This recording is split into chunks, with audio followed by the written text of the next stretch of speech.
Hi, I'm Malcolm Graham Wood, and I'm here at Core London for another of my CEO interviews.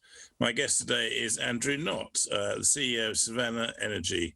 Welcome back, Andrew. Nice to see you again. Good afternoon, Malcolm. Same to you. Andrew, today you've given the market a full year 2020 trading update, and you've issued the 2021 guidance. You described last year as a milestone year.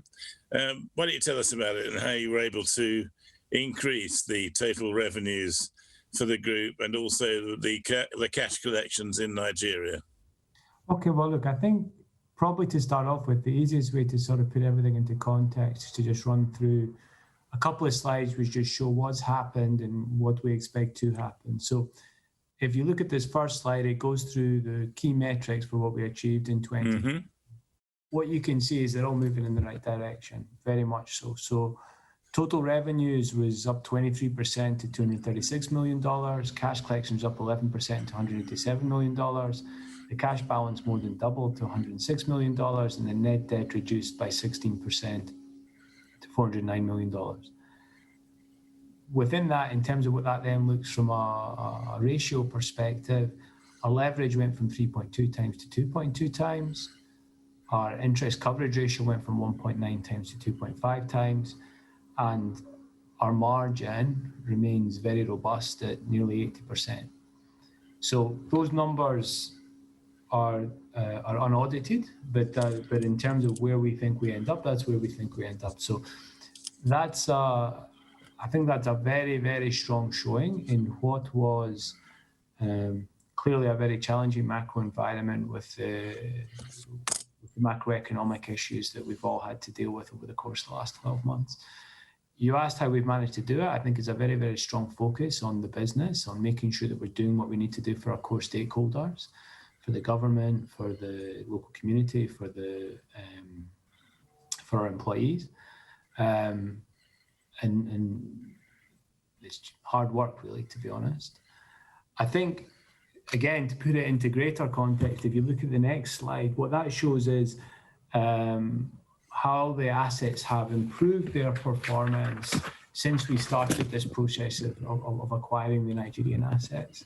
So our revenues have increased since the start of that process by 151%. The cash collections have gone up by 83%. The proportion of sales that we make to what we deem to be investment-grade customers has gone from 30% of sales to 95% of sales.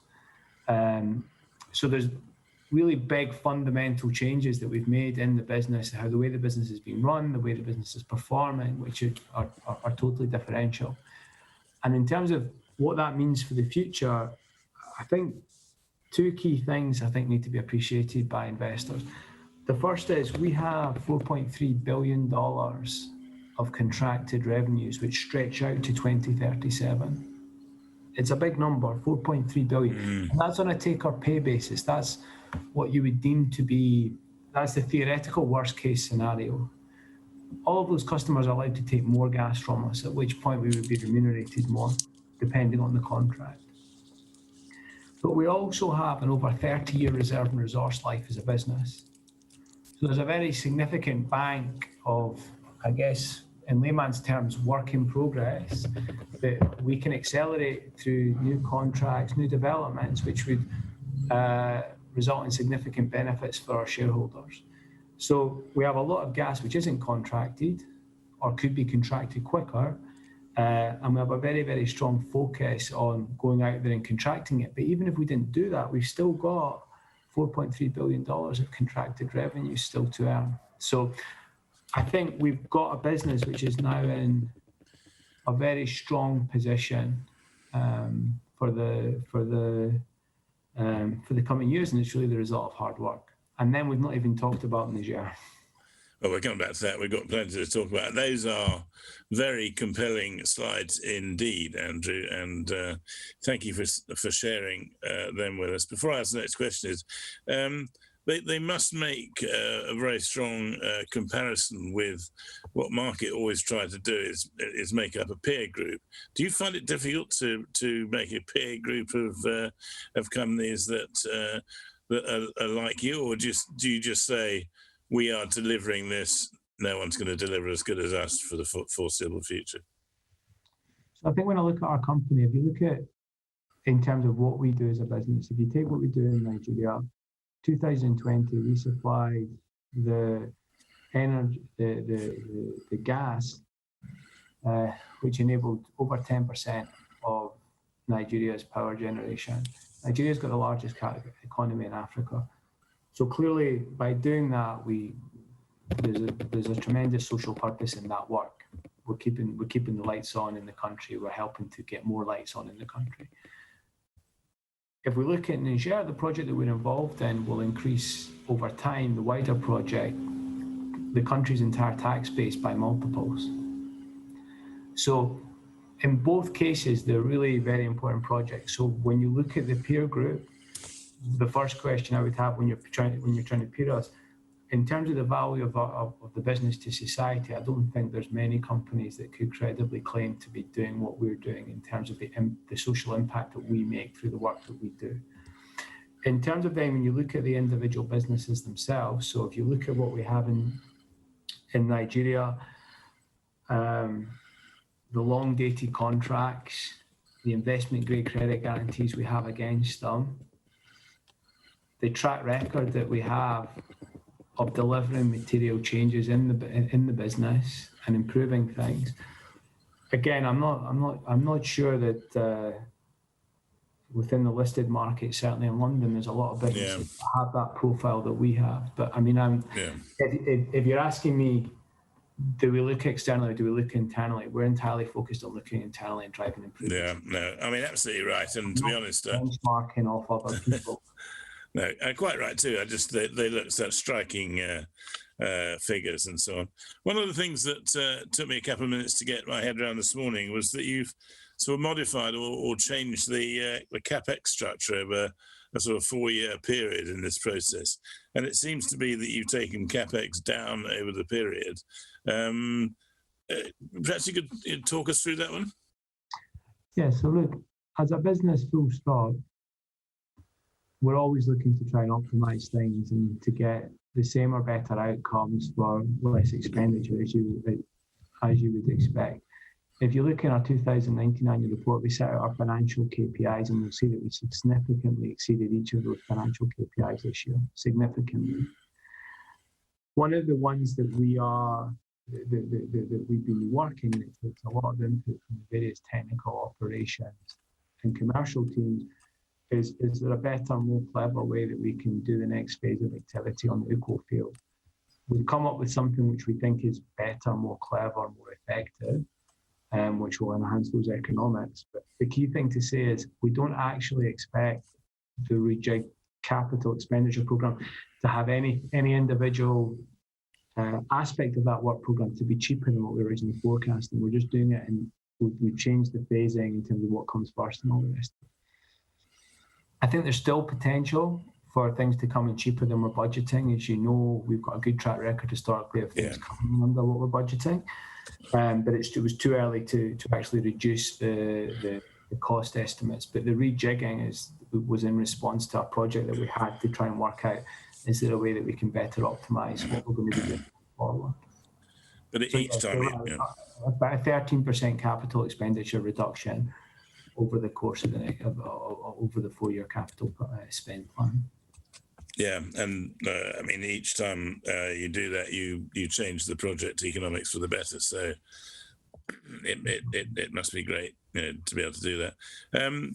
My next question is sort of, to a certain extent, you've answered already. I was going to ask about the guidance that you've issued for this year. You've talked about total revenues greater from upstream and the midstream activities. And obviously, you talked about the Nigerian the gas sales agreements, as well as the liquids from Stub Creek and Nukuo. You may want to add a bit more to that, but also you've said that revenues from additional gas sales agreements and so on will be incremental, which of course begs the question, despite the charts that you showed saying such long-term potential, you presumably have got more contracts you may be able to enter into. Is that about right?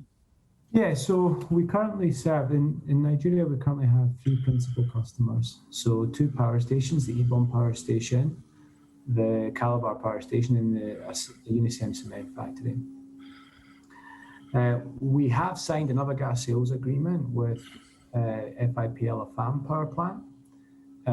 There's some works ongoing now, which means I would hope that we'll have that linked up, and that will be activated in the first half of this year. So that would, if that was to happen, that would be incremental revenues in addition to our guidance and what I believe is baked into analyst numbers. And then we're actively looking at other gas sales agreements, which are at various stages of development, which again, if they were to come through, would result in further additional revenues. One thing I would, not necessarily all of them, would be an impact in 2021, some of them 2022. But the visibility on that and the quality of that revenue stream vis-a-vis the counterpart will be very clear this year.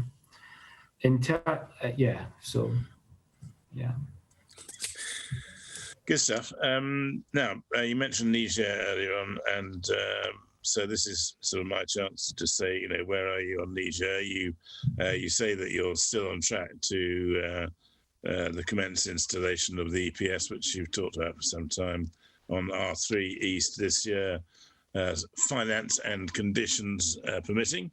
What's the situation there? So 2020 clearly was a challenging macroeconomic year for a whole host of reasons. And clearly there was a strong focus within our business of making sure that the assets that we'd recently acquired in Nigeria that are supplying so much of the country's power continue to perform. It was very, very important. And there was a lot of work and a lot of focus on it, on making sure that happened. What we did do at the same time was, if you remember, we announced that we'd held discussions with the government to enable us to extend the production sharing contracts in Niger. So effectively, we had another 10-year expiration period. So that bought us the time required to enable us to focus on the sort of the pressing issues so that we can go and then develop Niger in the coming months and years. Aligned to that with what happened last year, clearly the buyers, the potential partners in the oil and gas industry, it wasn't an active market, farming market. If you'd asked me in March, I'd have been very, very confident that we'd have brought in an industrial partner. But with what happened after that, and given who the likely buyer list are, people that we've spoken to historically, the coronavirus environment is not one where you're going to see the sort of transaction that we would do. Yeah. So I think going into 2021, senior management is much more focused on moving the Niger project forward. The macroeconomic conditions, I think, are likely to be much more favourable to doing so. And I'm confident that we will make it happen. We spent a lot of time and money getting the Niger project to where it is. Everything we've done on budget historically. We're not going to break that track record. And obviously the 5 from 5 exploration discoveries that we made. There's 146 other structures that we've identified as appearing to be robust, that we would, at least a portion of which we want to investigate.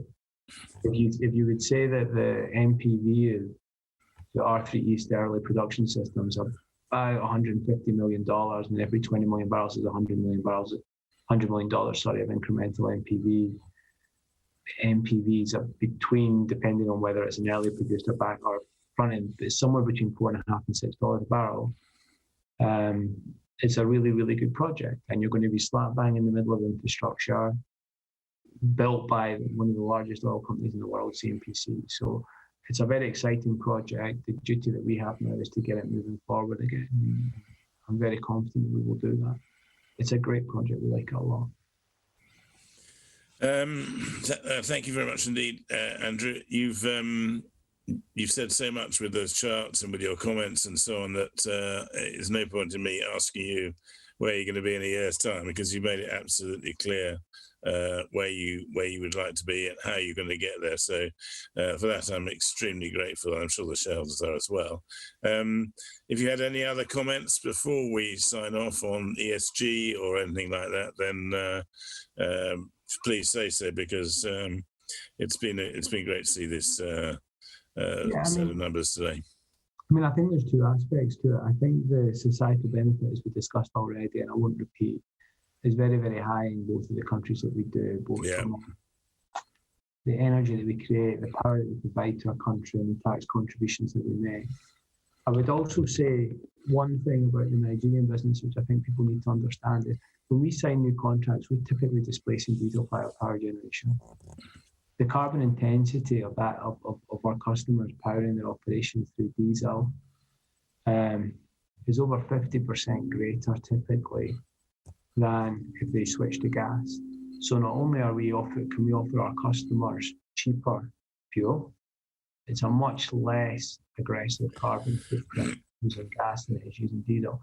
And in the case of some of our customers, we're actually displacing coal, which is a whole other level of carbon intensity improvement. So, and you'll hear a lot from us on ESG, our thoughts on ESG, the benefit we bring as a company, both from a societal perspective, but also from an environmental perspective. That will all be coming out with the annual report. But I think from my perspective, I'm very, very comfortable that we as a company genuinely provide very substantial social good, which I think is unparalleled by the vast majority of other listed companies.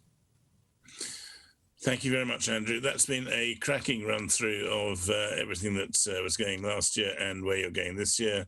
I thought the slides were very compelling, and thank you for bringing them into the process. Great to see you again. Thank you so much. My guest today has been Andrew Knott, who's the CEO of Savannah Energy. I'm Malcolm Graham-Wood, and I've been doing my CEO interview for Core London. Thank you very much for joining, and I look forward to seeing you again soon. Bye